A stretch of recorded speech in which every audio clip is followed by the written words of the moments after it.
Hello friends, स्वागत है आप लोग का मेरे चैनल पे। कैसे हैं आप सभी? उम्मीद करती हूँ बहुत अच्छे होंगे।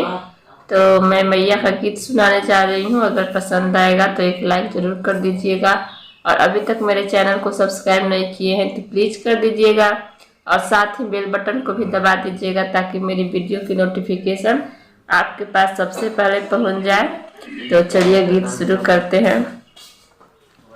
दिल में ललसा मैया मनसा कलसा धैले बानी, कब आईबो हमार अंगना,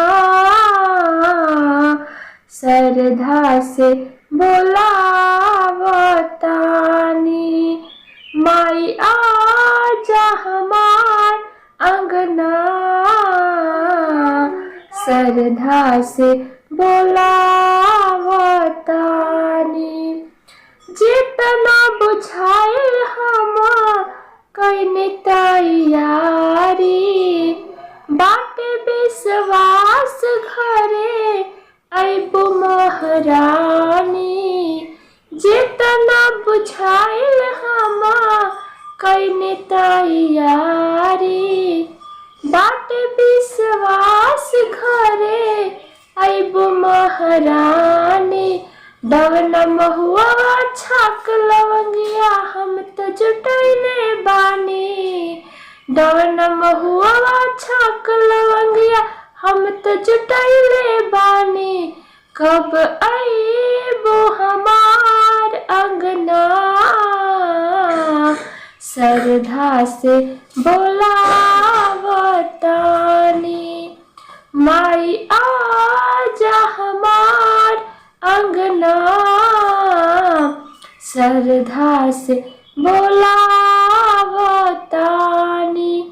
तीनों तीर लोक के तो तुही हऊ माई, बाटे अधिकार बेटा काहे न बुलाई।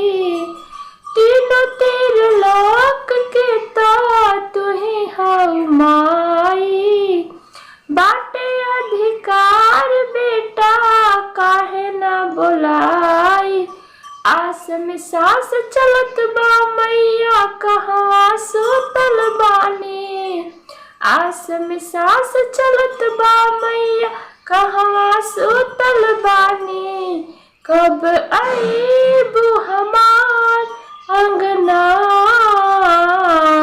श्रद्धा से बोलावतानी,